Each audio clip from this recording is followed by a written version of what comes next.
नमो नमो श्री भक्त सुमा। नमो नमो श्री भक्त सुमा। नमो नमो श्री भक्त सुमा। नमो नमो श्री भक्त सुमा। जाके सुनत महात्म नाशत।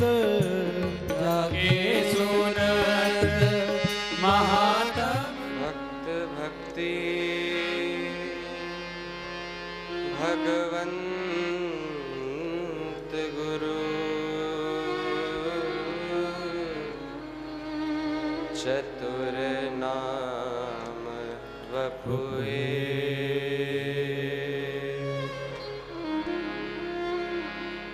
इनके पद वंदन किए ना सहि विघ्न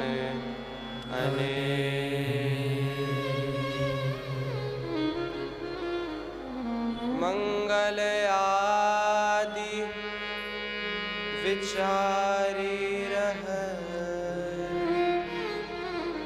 वस्तुना और अनु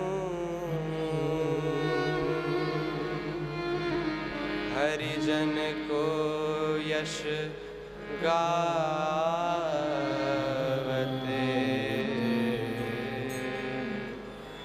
हरिजन मंगल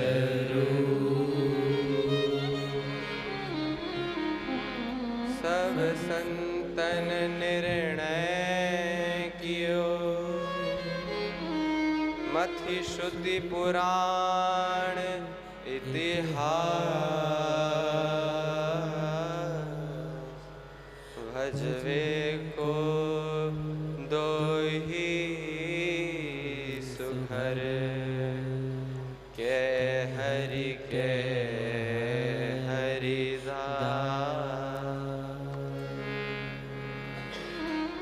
लाख बार हरि हरि कहे एक बार हरिदास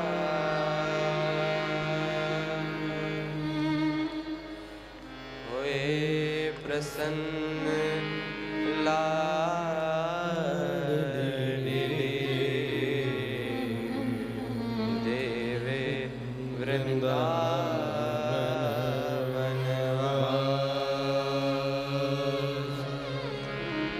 हरि जो आय विराजिए कथा सुनहूं इतिहास। तुम श्रोता या मालिके तुम पद रज मम आस। तुम पीछे जो और है श्रोता है रस खान। इनके सकल मनोरथ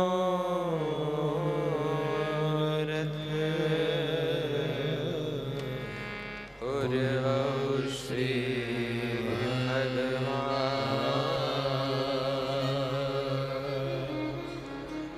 नमो नमो श्री वृंदावन चंद। नमो नमो श्री वृंदावन चंद। नित्य अनंत अनादि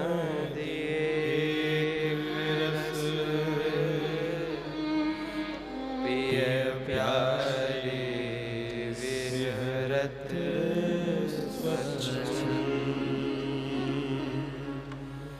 सतचित आनंद रूप खग मृग द्रुम वेली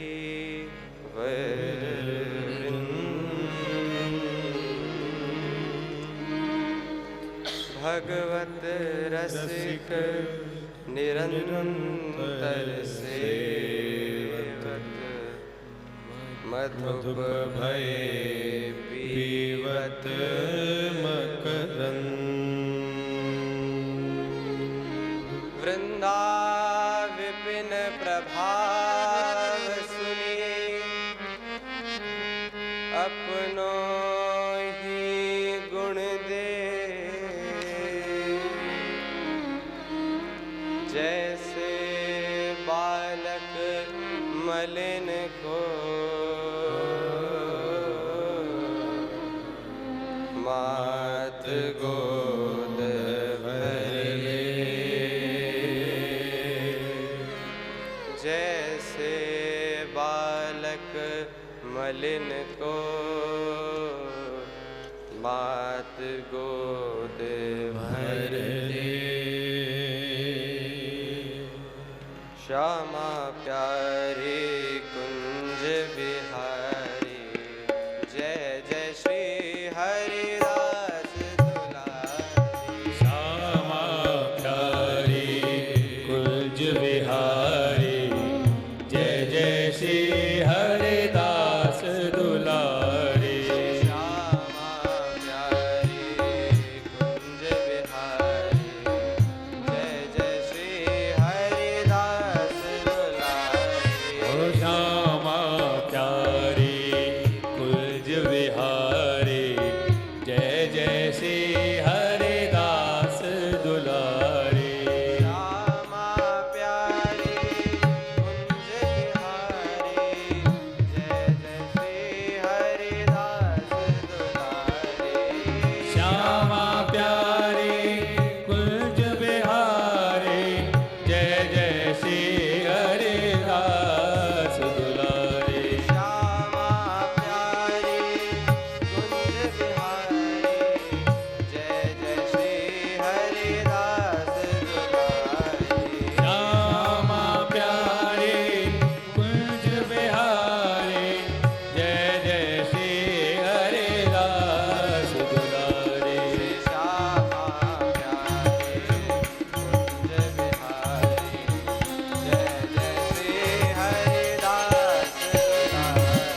श्री बांके बिहारी लाल की जय। श्री वृंदावन धाम की जय। सब संतन की जय। सब भक्तन की जय।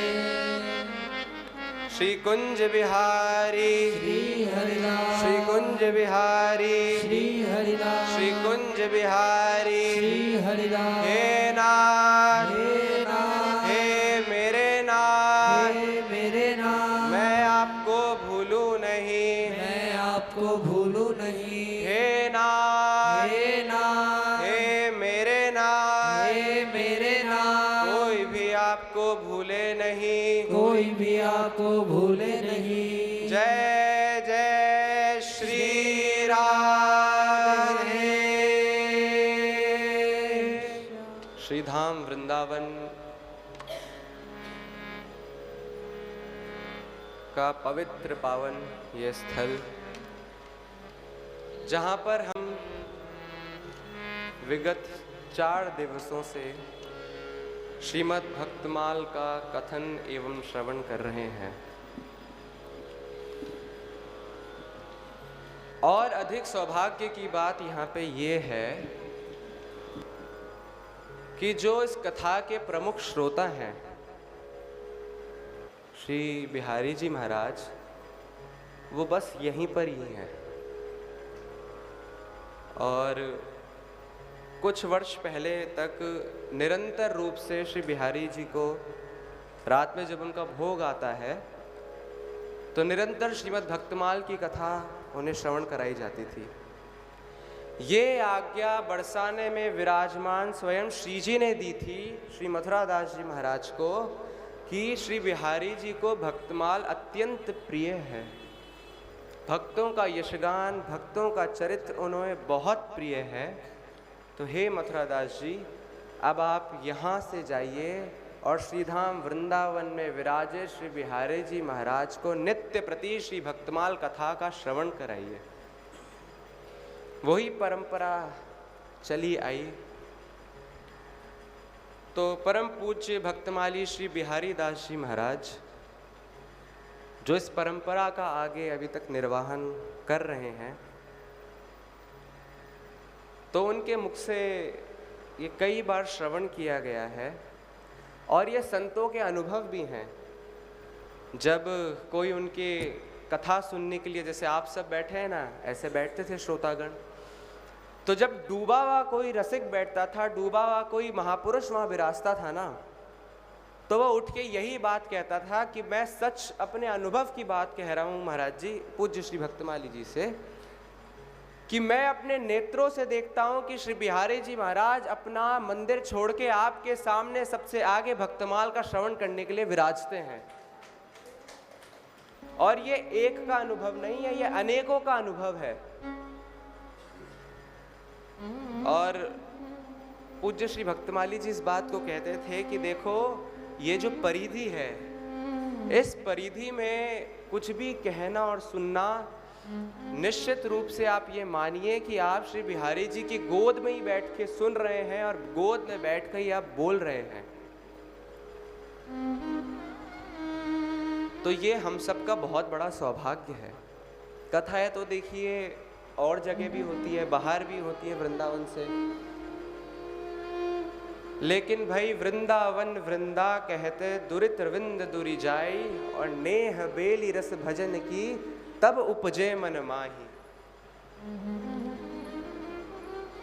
इस बात को अन्यथा ना लें, बाहर भी कथाओं में बड़ा रस आता है, क्योंकि कथा की ये महिमा है कि वो अपना रस प्रदान कर देती है। सुनने वालों को तो पता नहीं, लेकिन कहने वाले को बड़ा आनंद आता है। पर वास्तव में अगर अनुभव की बात कही जाए ना, तो वो आनंद जब तक व्यासपीठ पे विराजमान है जो भी वाचक है, तब तक वो आनंद उसके अंदर हिलौरे लेता रहता है। पर श्रीधाम की ऐसी महिमा है कि नेह बेली रस भजन की तब उपजे मन माहिए। जिस क्षण इस सेवा को करने के लिए वृंदावन धाम में कदम रखा जाता है कि अब श्री वृंदावन धाम में बिहारी जी महाराज को और अन्य रसिक जनों को कथा की सेवा दी जाएगी, पहला पग रखते ही एक मन में ऐसा उत्साह उमगता है, एक ऐसी विचारधारा का परिवर्तन होता है कि ऐसा लगता है मानो संसार का सब सुख छोड़ के यहीं पे विराज जाओ।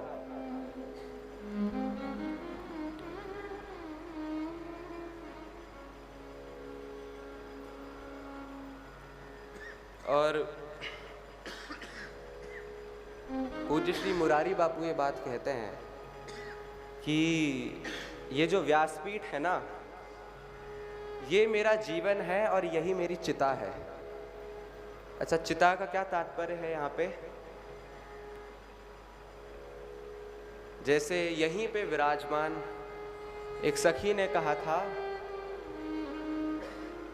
कि जीना भी तेरी गली में और मरना भी तेरी गली में, और मरने के बाद चर्चा भी होगी तो तेरी ही गली में। तो यही इसका तात्पर्य है कि जीना भी यहाँ पे यानी कि ग्रंथ के आश्रित होके, और मरना भी ग्रंथ के ही आश्रित होके। और किसी भी वाणी का जब आश्रय लेते हो तो सर्वप्रथम उस वाणी के जो आचार्य होते हैं उनका आश्रय आपको स्वतः मिल जाता है, और उसके बाद उसके अंदर लिखी हुई जो लीलाएं होती हैं, वो जिनकी भी लीलाएं होती हैं उनका भी आश्रय आपको स्वतः मिल जाता है। और भाई चाहे जो कुछ भी व्यक्ति कर ले, अंत में तो उसको यही लगता है कि जब उसका अंत समय आए तो वो इसी रज में श्री यमुना जी के पुलिन में बैठ के उस नित्य केली का दीदार करते करते अपने प्राणों को यहीं न्यौछावर कर दे।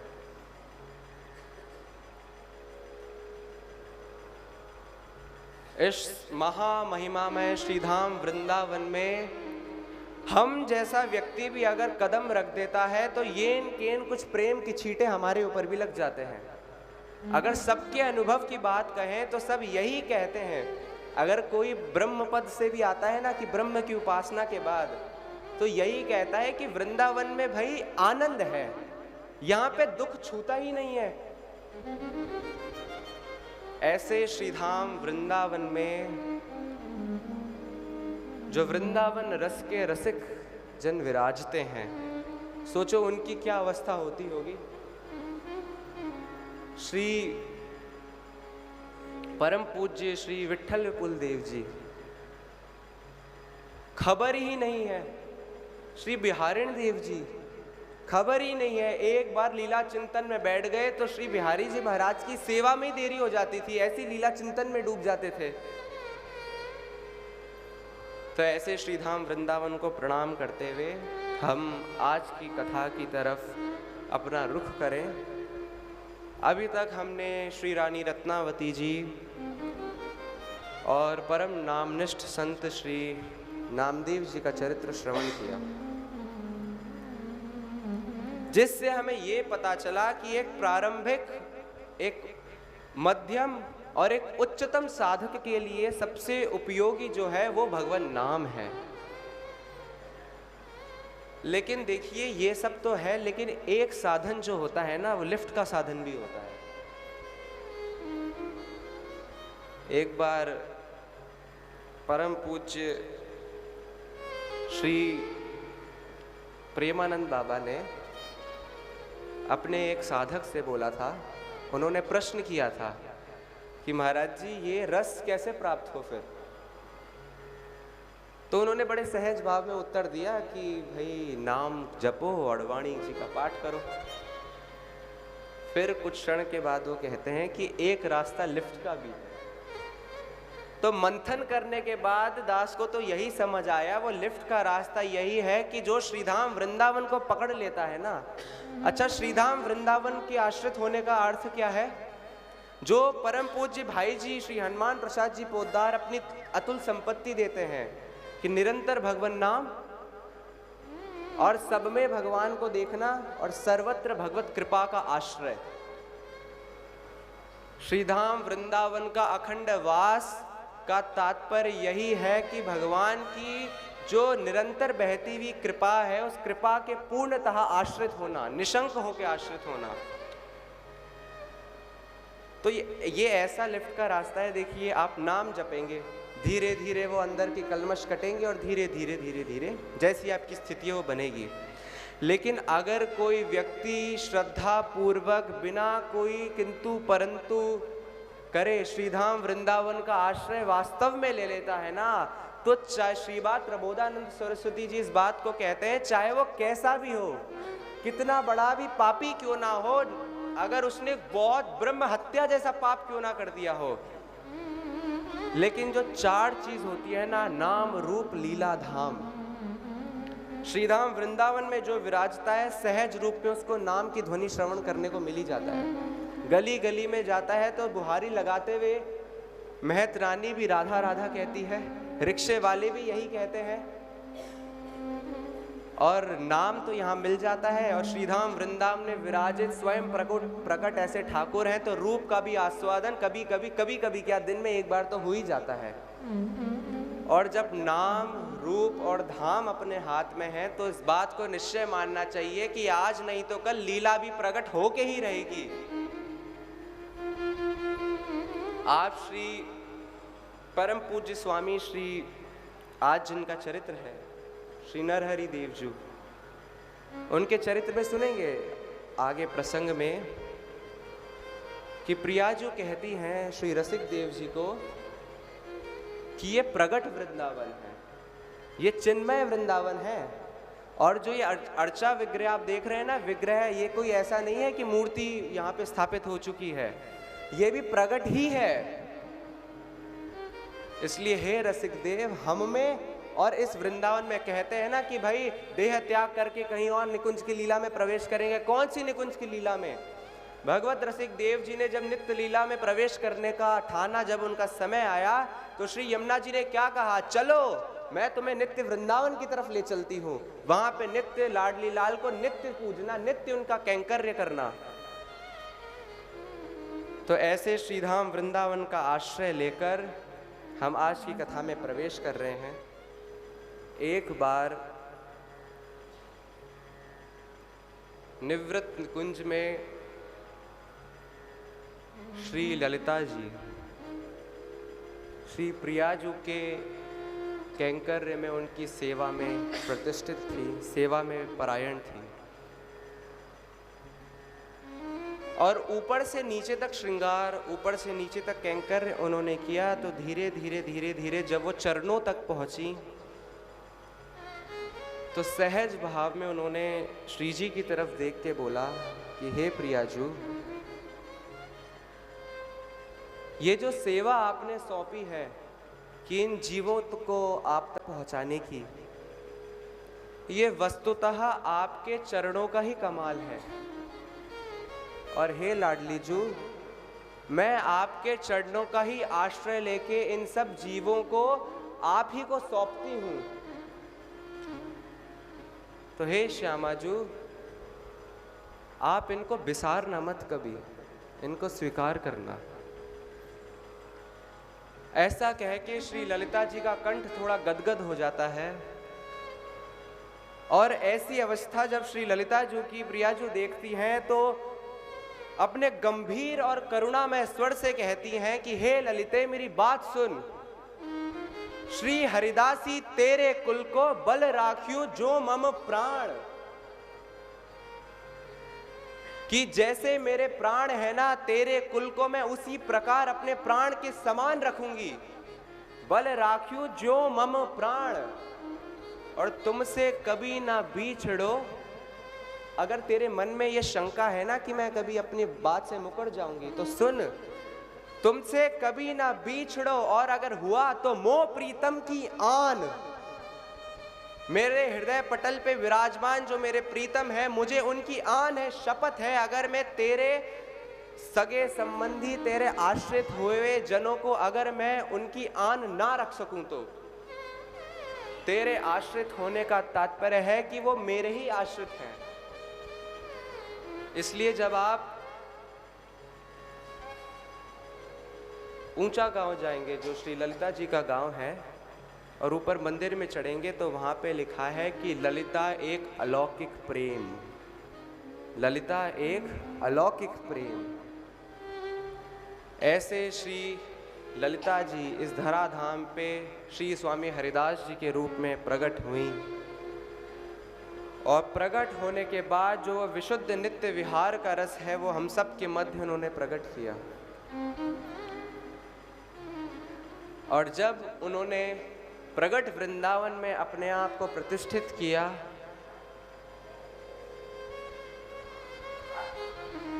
तब धीरे धीरे धीरे धीरे अपनी ही नित्य संग सहचरियों को धीरे धीरे करके इस धराधाम में भेजा, ताकि जो रस, जो विशुद्ध नित्य विहार का रस जो ललिता सखी ने स्थापित किया था यहाँ पे, उस रस का विलोप ना हो सके। उन्हीं श्री हरिदासी सखी चरण के आश्रित परम पूज्य, परम आदरणीय स्वामी श्री नरहरि देव जी महाराज का चरित्र आज हम श्रवण करेंगे। तो ग्रंथ के अनुसार अगर चलें तो वाणी के अनुसार ऐसा प्रसंग आता है कि आपका प्रागट्य बुंदेलखंड में हुआ, गुड़ा नामक ग्राम में। और वो जो स्थली थी वो सनकादिक ऋषि तथा ऋषि वाल्मीकि जी की सिद्ध स्थली थी, भजन स्थली थी, तपस्या स्थली थी क्या है? वहीं आपका प्रागट्य हुआ। ब्राह्मण कुल में वैष्णव सेवी परायण उनका परिवार, और उनके पिता को ऐसे दिव्य पुत्र रत्न की प्राप्ति हुई। उनके प्रागट्य में एक पद हम सब गुनगुनाएं, श्रवण करें।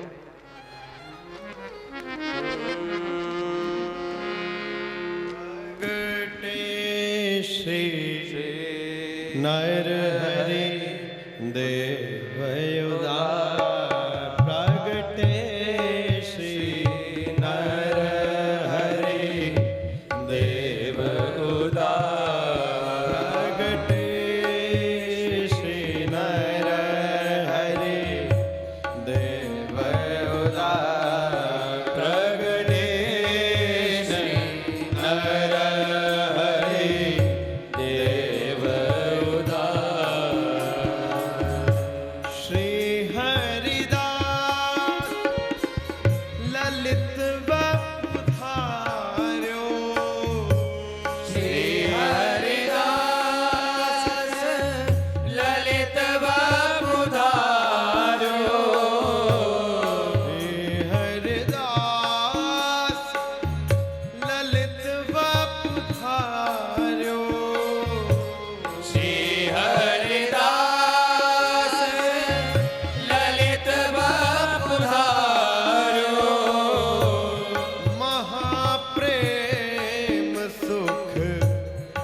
सन्मुख जिनन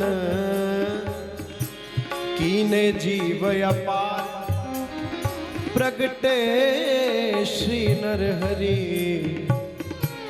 देव अवतार, प्रगटे श्री नरहरि देव अवतार, प्रगटे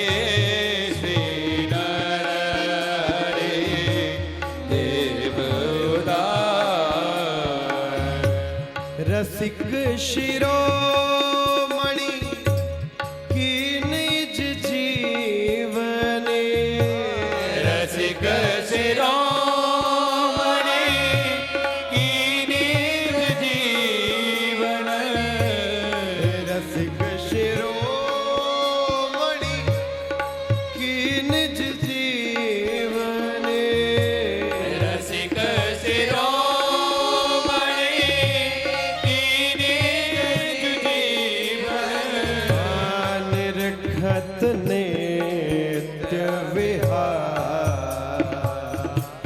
निरखत नित्य विहार प्रगटे श्री नर हरि देव उदार प्रगटे श्री नर हरि देव उदार प्रगटे श्री नर हरि देव उदार प्रगटे श्री नर हरि देव उदार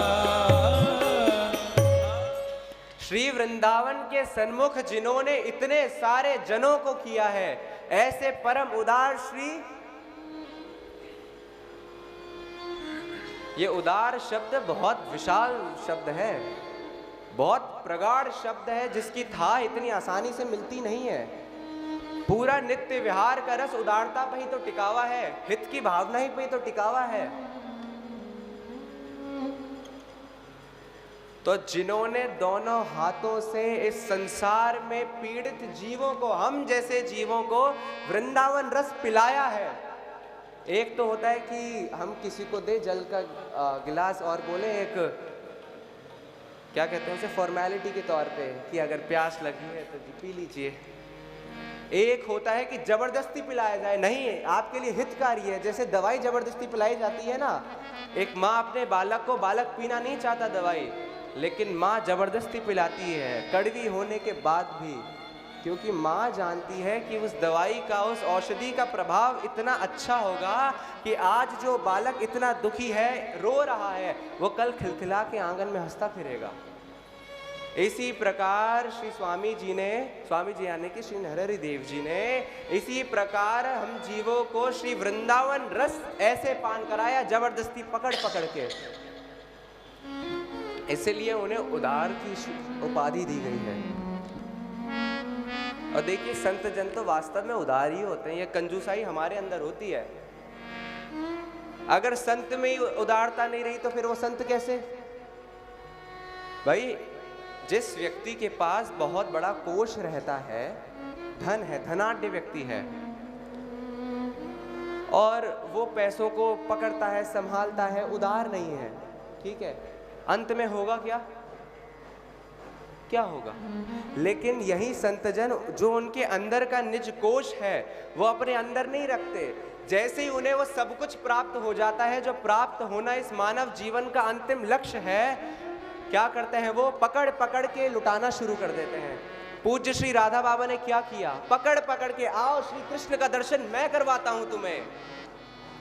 नहीं नहीं हमें नहीं करना। कैसे नहीं करोगे? जब मेरे साथ लगे हो तो दर्शन करवा के ही रहूंगा। पूज्य श्री सेठ जी ने क्या कहा?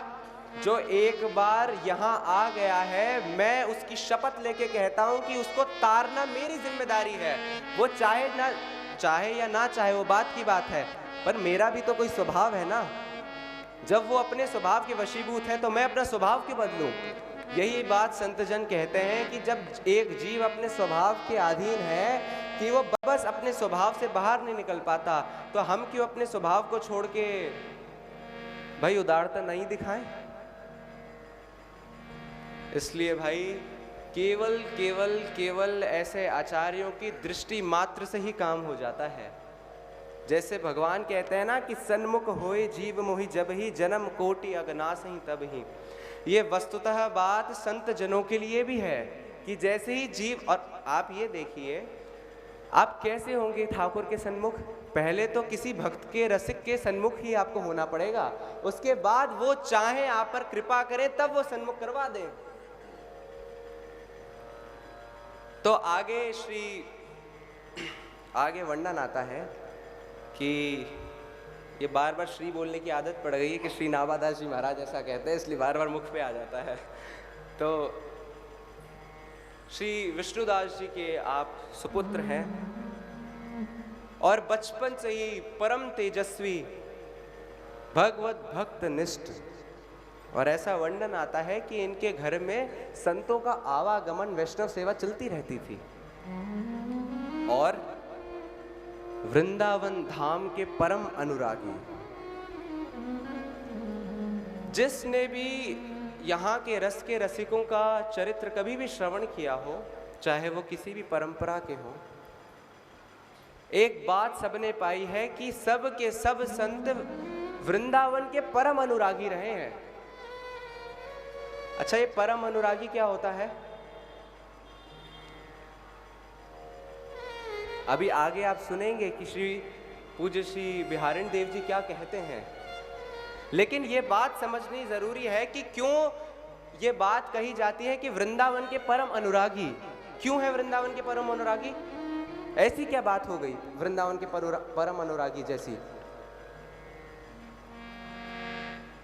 इसका उत्तर आता है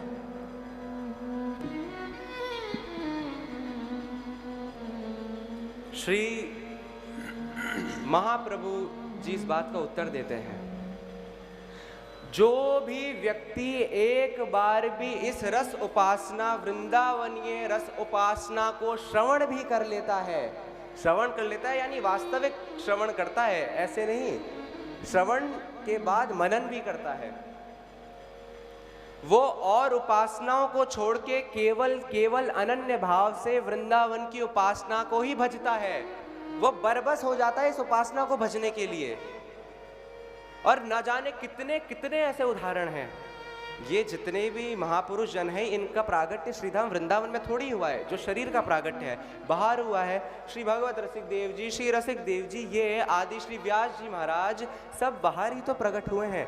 लेकिन जब इनके कानों के माध्यम से हृदय पटल पर जब श्री वृंदावन रस की कुछ बातें गई, यानी वृंदावन रस जब थोड़ा बहुत अंदर गया, तो उसी लालसा से उस रस को पूरा प्राप्त करने के लिए यहाँ पर अपना पूरा रुख मोड़ लिया और कहा कि अब तो मैं श्री वृंदावन रस को पूरी तरीके से प्राप्त करके रहूंगा।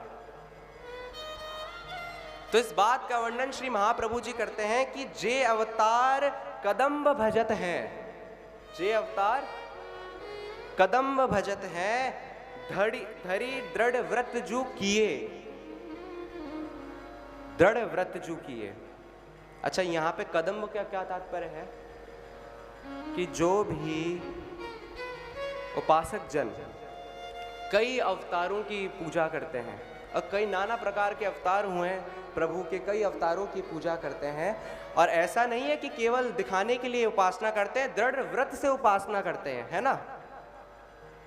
लेकिन तेव उमगी तजत मर्यादा वन विहार रस पिए, जैसे ही उनके श्रवण में, उनके समक्ष, उनके अंतःकरण में येन केन प्रकारेण कृपा से, श्री जी की कृपा से ये वृंदावन का विहार सन्मुख हो जाता है, चाहे वो श्रवण के माध्यम से हो, चाहे वो पूर्व जन्मों की या श्री जी की कृपा से हो।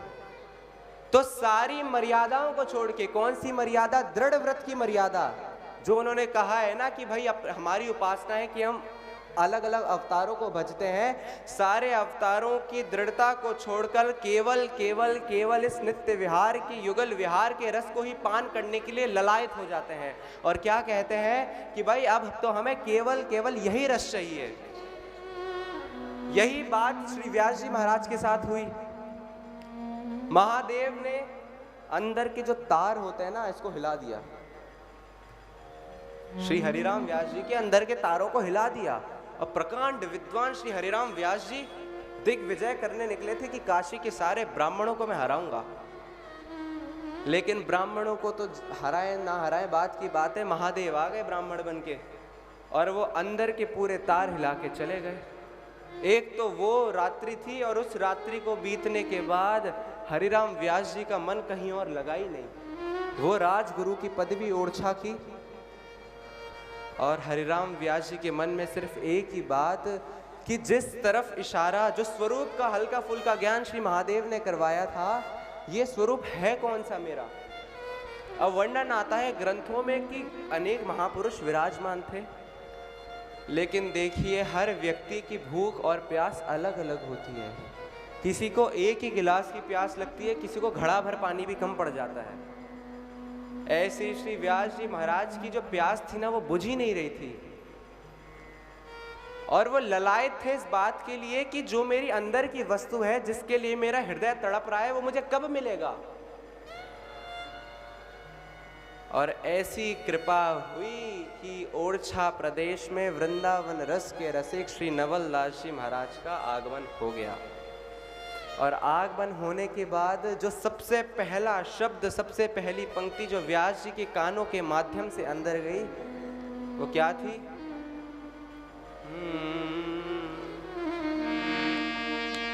आजुअति राजत दंपति भो,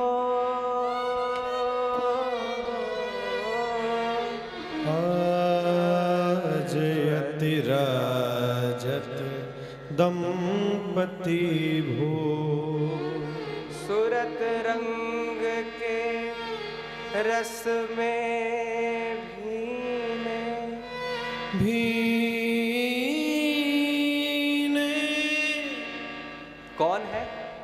पहले तो श्रवण ये हुआ कि आज अति राजत दंपति भोर। यही शब्द सुन के श्री व्यास जी के कान खड़े हो गए। अरे ऐसी कौन सी उपासना है जो आज चल रही है? आज मतलब अभी चल रही है। दो प्रकार की उपासना का वर्णन रसिक जन करते हैं, आगे आप श्री बिहारी देव जी के पद में सुनेंगे। एक तो होती है निमित्त की उपासना, और एक होता है नित्य की उपासना। वो नित्य ही लीला करने के लिए निमित्त स्वरूप से ये जो हम अवतार सुनते हैं ना, द्वापर त्रेता में अवतार हुए, वही नित्य निमित्त रूप से इस धरती में अलग अलग अवतार करने के लिए प्रकट होता है। तो श्री व्यास जी महाराज के कानों में बात पड़ी कि आज अति राजत दंपति भोर, सूरत रंग के रंग में भीने नागरी नवल किशोर। व्यास जी को समझ नहीं आया कि ऐसी कौन सी उपासना है जो इनको अभी अपने आंखों के सामने से दिख रही है। अरे कह देते कि उस समय में ऐसा कुछ हुआ, हम कहते नहीं है कि 500 वर्ष पहले ऐसी ऐसी घटना हुई, 100 वर्ष पहले ऐसी ऐसी घटना हुई। आज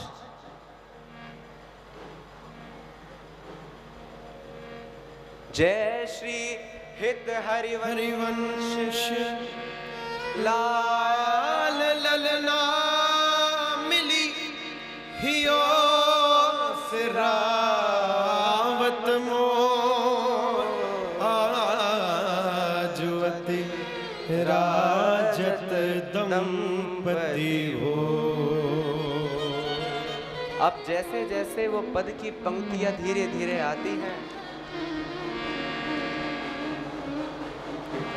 श्यामा प्यारी कुंज बिहारी, जय जय श्री हरिदास दुलारी। श्यामा प्यारी कुंज बिहारी, जय जय श्री हरिदास दुलारी। श्यामा प्यारी कुंज बिहारी, जय जय श्री हरिदास दुलारी। श्यामा प्यारी कुंज बिहारी,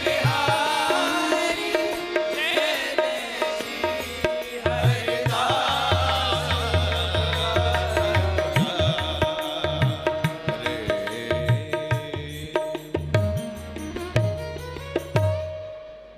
तो जैसे ही श्री व्यास जी महाराज के कानों में ये बात पड़ती है कि जय श्री हित हरिवंश लाल ललना मिलो हियो सिरावत मोर, कि ये जो आज लीला चल रही है, अब ये पंक्ति बहुत जरूरी है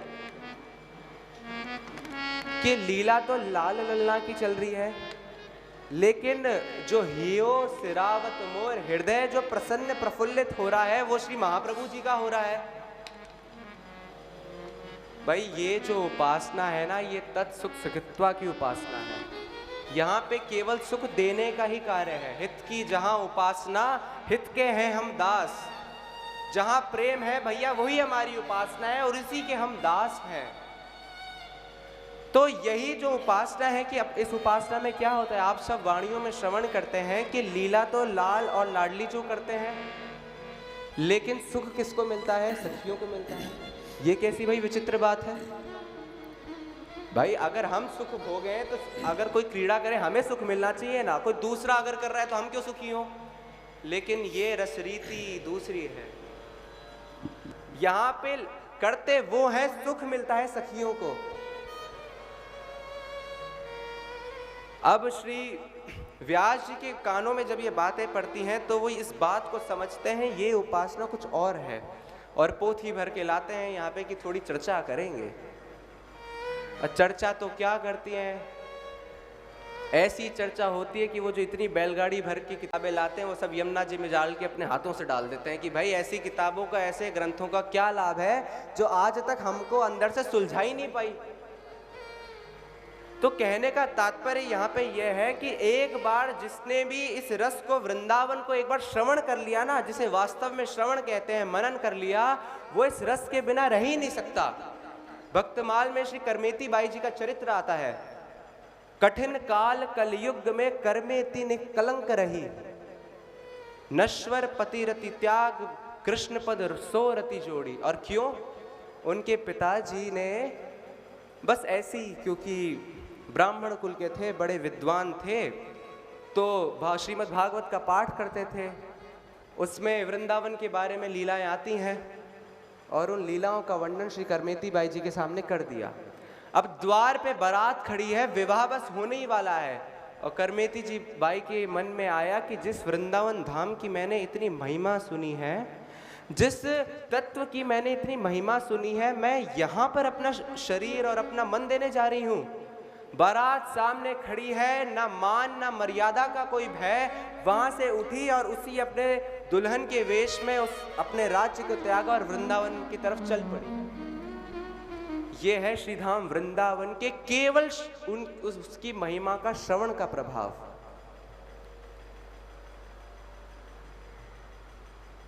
तो हम श्री नरहरि देव जी के चरित्र में प्रवेश करते हैं। आपने श्रवण किया कि बाल्यकाल से ही ये इतने तेजस्वी थे, इनकी महिमा कैसे चारों तरफ फैली, इसका वर्णन वाणी जी में आया है। एक व्यक्ति, वैश्य व्यक्ति, जो कुष्ठ रोग से बहुत पीड़ित था, तो उसके मन में यह बात आई कि इतना दर्द मुझे होता है और कुष्ठ रोग में बड़ी पीड़ा होती है, जगह जगह पे मवाद जम जाती है, जो पास में उसको भी बदबू आए और स्वयं भी बड़ा परेशान।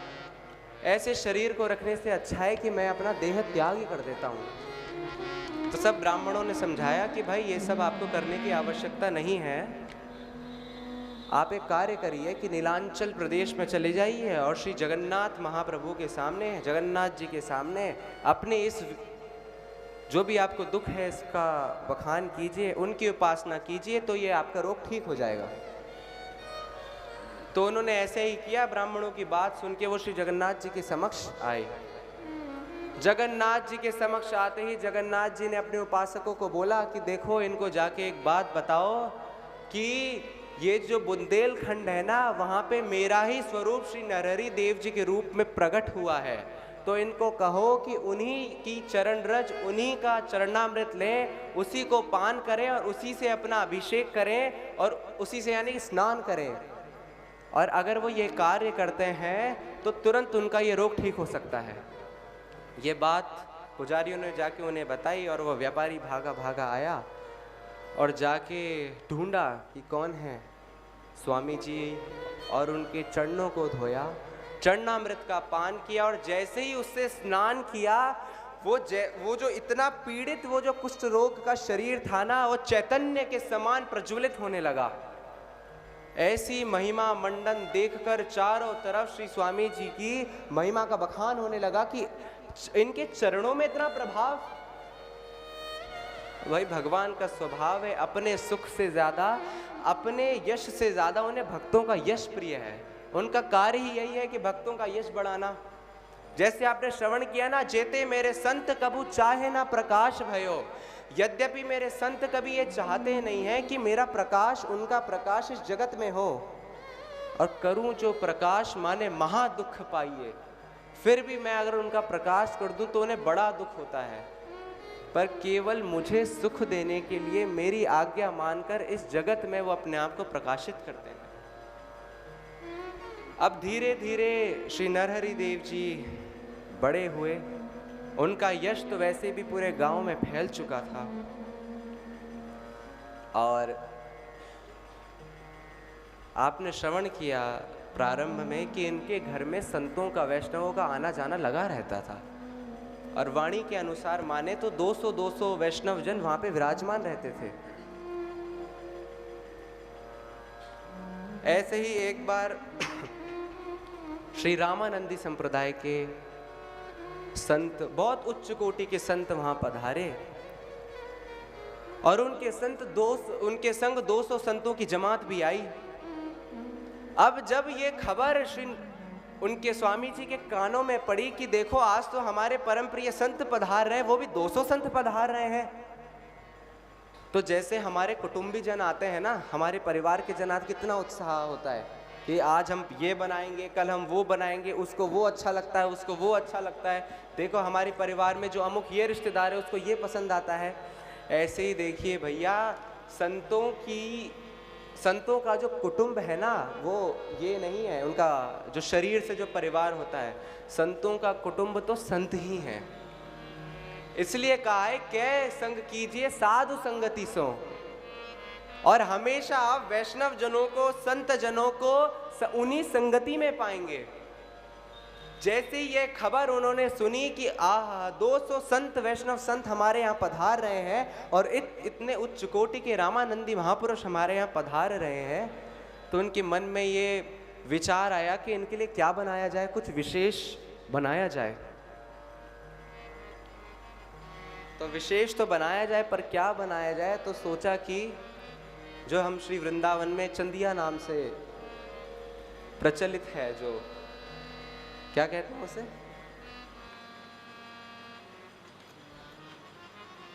क्या कहते हैं उसको, चंदिया, हाँ कांजी वड़ा। अब बताओ, कल ही खाया कांजी वड़ा और ध्यान नहीं। तो उनके मन में ये बात आई कि क्यों ना मैं अपने हाथ से कुछ अलग कुछ बनाऊं। तो मन में विचार आया कि मैं कांजी वड़ा बनाता हूँ।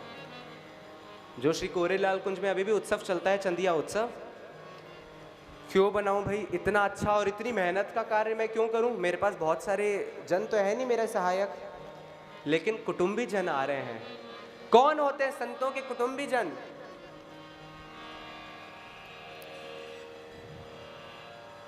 तो यहाँ इसका उत्तर श्री व्यास जी महाराज देते हैं कि क्यों संत इतने प्रफुल्लित होते हैं कुटुंबी जनों को देख के। क्या है उनके कुटुंबी? सेन धना अरुनाम पीपा, अरु कबीर रैदास चमारो।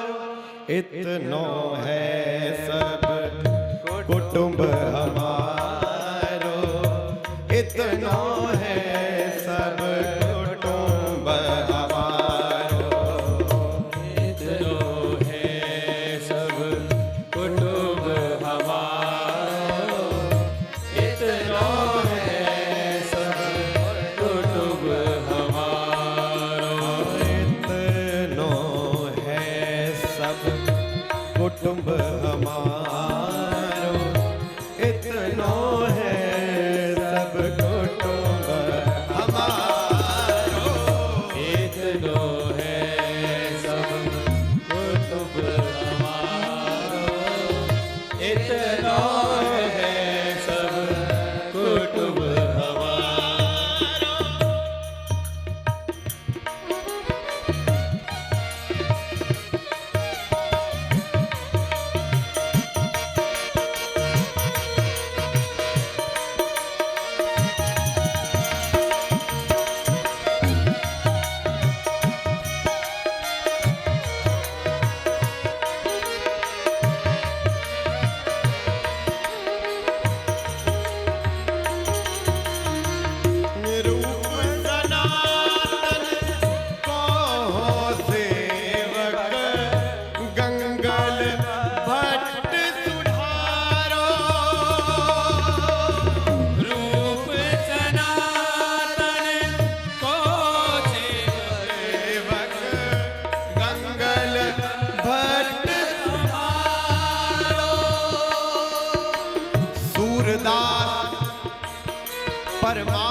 मीरा भक्त विचारो,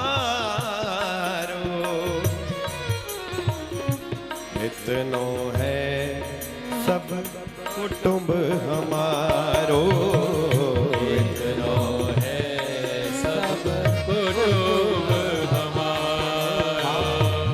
ब्राह्मण राज पुत्र कुलयोत्तम, देव करत जाति को गारो। ब्राह्मण पुत्र कुलयोत्तम, देव करत जाति को गारो। आदि अंत भक्तन को सरवस, राधा वल्लभ प्यारो, राधा वल्लभ प्यारो, मेरो राधा वल्लभ प्यारो, राधा वल्लभ प्यारो। हाँ इतनो है सब कुटुंब हमारो, इतना है सब कुटुंब हमारो, इतनो है सब कुटुंब हमारो, इतनो है सब कुटुंब हमारो। आशु को हरिदास रसिक, हरि वंश नमो है बितारो, आशु को हरिदास रसिक, हरि वंश नमो है बितारो। एह पथ चलत श्याम श्यामा के, व्यास ही भोरो भावहि तारो। एह पथ चलत श्याम श्यामा के, व्यास बोरो भावै तारो। इतनो है सब कुटुंब हमारो, इतनो है सब कुटुंब हमारो, इतनो है सब कुटुंब हमारो, इतनो है सब कुटुंब हमारो। तो ये मन में श्री स्वामी जी के मन में आया कि मैं कुछ बनाऊं अपने प्राण प्यारे वैष्णव संतों के लिए, और आप सब ने श्रवण किया कि कांजे वड़े का विचार उनके मन में आया। अब क्या करें भाई, 10 मन दाल भिगो तो दी, पर इतनी दाल बनाए कौन? अब इतना अच्छे तरीके से बनाना भी तो नहीं आता, इतने बड़े भी नहीं हुए। मन में जैसे ये स्फूर्णा आई, अब आपने श्रवण किया था कि वो जो स्थली थी वो सनकादिक ऋषियों की तपस्थली थी। जैसे ही मन में ये विचार आया, सनकादिक ऋषियों ने जो 4 भाई हैं उनके मन में ये बात आई कि ऐसा सुंदर सेवा का अवसर हमें और कहाँ मिलने वाला है भाई, क्या कर रहे हैं हम यहाँ पे, चलो। तो एक ने कहा कि अगर हम इस वेश में गए तो ये तो कभी मानेंगे नहीं सेवा लेने के लिए। बोले देखो, जिनकी सेवा करनी है ना उसी वेश में चलते हैं। अगर हम गृहस्थी का वेश धारण कर ले तो ये मर्यादा डाल देंगे कि संत सेवा में गृहस्थी का क्या काम है। तो जिन वैष्णवों की सेवा में तो खूब अच्छी कंठी माला तिलक धारण करके संतों के वेश में ही चलते हैं। और रूप अपना परिवर्तन किया और जा पहुंचे स्वामी जी के पास। जैसे ही श्री नरहरि देव जी ने देखा और ऋषियों ने कहा जो संत वेश में आए थे कि हमारे मन में संत सेवा करने की बड़ी इच्छा जगी है, तो हमने सुना है आपके यहाँ 200 संत पधारने वाले हैं, तो कुछ सेवा का अवसर हमें भी दीजिए। अब स्वामी जी ने कहा भाई नेकी और पूछ पूछ हमें तो आवश्यकता ही थी कि कोई हमारे पास आए और सेवा करे। महाराज ये 10 मन दाल हमने भिगो रखी है, इसको कैसे ना कैसे करके इसका आप चंदिया बनाओ इसका। तो सनकादिक ऋषियों ने और श्री स्वामी श्री नरहरि देव जी ने संग मिलके वो जो चंदिया था उसको सिद्ध किया, और वो परंपरा फिर उसके बाद चली आई। और आज तक श्री गोरेलाल कुंज में जो गद्दी पर विराजमान होते हैं वो अपने निज हाथों से चंदिया उत्सव का जो प्रथम चंदिया होता है वो अपने हाथों से बनाकर श्री जी को भोग धराते हैं। ये आज तक नियम चला आ रहा है। सब संतों ने खूब प्रेम से चंदिया पाया। अब जब वो 4 महापुरुष वहां से चले गए तो भाई पाए रतन चीनो नहीं और दीनो करते डार, यह माया श्री कृष्ण की मोयो सब संसार। वो जो 200 महापुरुष आए थे उनको भी नहीं पता चला कि ये 4 कौन थे। जब जाने के बाद उनके दिमाग में आया कि 4 ही क्यों आए और ऐसी निपुणता सेवा में, तो धीरे धीरे समझ आया जिनकी ये तपस्थली थी वो ही सेवा में अपना हाथ बटाने के लिए आज यहाँ पधारे हैं। ऐसा यश सुनकर श्री नरहरि देव जी से पूछा गया कि ऐसी महान महिमा आपकी है, आपने कौन से गुरु का वर्ण किया है? अब देखिए ठसक किसे कहते हैं।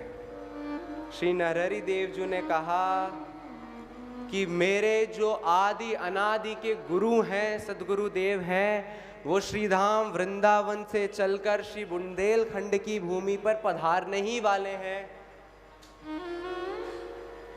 2 चीजें होती है यहाँ पे, एक हम गुरु का चयन करें, दूसरी गुरु हमारा चयन करे। इसलिए जो गुरु अपने शिष्य का चयन करता है उसी गुरु को सदगुरु की उपाधि दी जाती है। इसका अर्थ ये नहीं है कि अगर आप किसी गुरु का चयन करें तो वो छोटे हैं, इसका अर्थ ये ना समझना। जैसे पूज्य श्री राधा बाबा ब्रह्म के उपासक, और ऐसे कट्टर ब्रह्म के उपासक कि एक बार ट्रेन में पूज्य श्री सेठ जी के साथ वो जा रहे थे, तो जो उत्तरी होता है ना सेठ जी का, ऐसा उत्तरी बगल में ही तो बैठे हुए थे, तो श्री राधा बाबा के ऊपर वो उत्तरी बैठे बैठे गोदी में बस स्पर्श हो गया। अब अंदर तो वो ब्रह्म की स्थिति उनके चल रही थी, और जैसे स्पर्श हुआ तो वो जो जिस स्वरूप का स्मरण, जिस स्वरूप का ध्यान श्री सेठ जी करते थे, वो ब्रह्म तो ना जाने कहाँ गायब हो गया, वो स्वरूप अंदर अंदर प्रकट होने लगा। राधा बाबा ने आंख खोली, महाराज ये चमत्कार मेरे सामने मत दिखाओ, मेरी निष्ठा को मत डगमगाओ, आप अपना वस्त्र पाप अपने पास रखो। तो श्री सेठ जी ने समझा कि भाई ये वस्तुतः श्री भाई जी की खोज में ही आए हैं, इसलिए अपने अंदर सारे तत्व, प्रेम तत्व विराजमान होने के बाद भी उन्होंने श्री भाई जी के पास भेजा। और मन में श्री राधा बाबा के यही जो प्रश्न उठ रहे थे, उस प्रश्न का मुझे समाधान चाहिए। भूखे प्यासे ट्रेन से उतरे और गीता वाटिका पहुँचे, किसी ने खबर दी कि कोई सन्यासी आपसे मिलना चाहते हैं।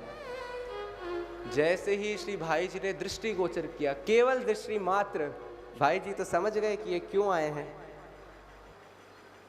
तो मर्यादा को स्थापित रखने के लिए भाई जी ने प्रणाम किया और दाहिने पग के केवल जो अंगूठे के नख को स्पर्श किया। और देखिए आज तक तो ये सिद्धांत चला आ रहा था कि जिसको भी चाहिए ना कोई वस्तु, वो झुक के लेता है। अगर जैसे हमें भी माला पहनाई जाती है कभी पटका, तो हमको झुकना पड़ता है, ऐसे खड़े रहेंगे तो माला नहीं पहनाई जाएगी हमें, तो झुक के। लेकिन ये पहली बार शायद ऐसी कोई घटना घटी जहां पे देने वाले ने झुक कर दिया होगा।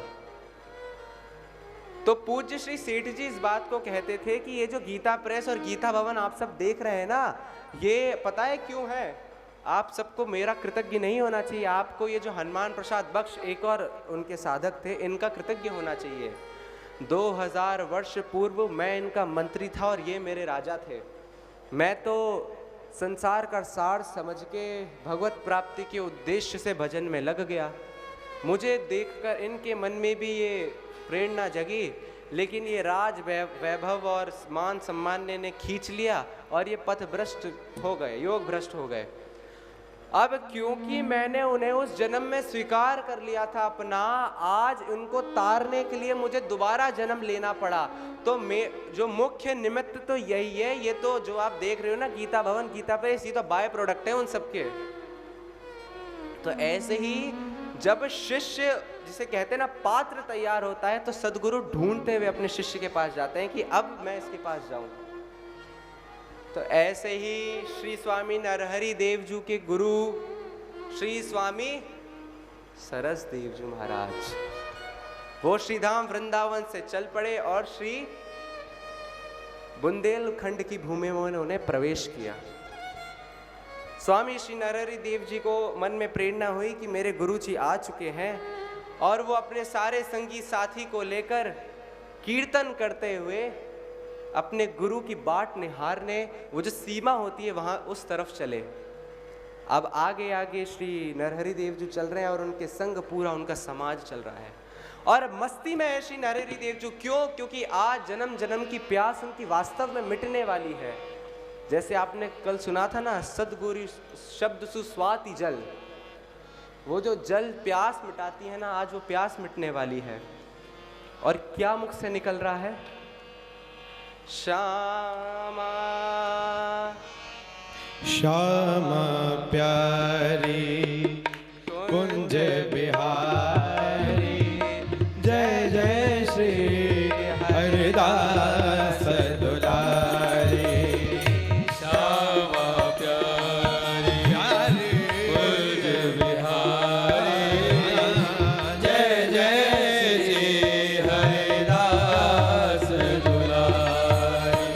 श्यामा प्यारी कुंज बिहारी, जय जय श्री हरिदास दुलारी। ओ श्यामा प्यारी कुंज बिहारी, जय जय श्री हरिदास दुलारी। देखिए भैया, ऐसी बात है, सब प्रेमी जनों से ये करबद्ध प्रार्थना है। विगत 4 दिवसों से तो ये समझ में आता था कि ना तो पद आते थे, ना चरित्र कभी श्रवण किया था।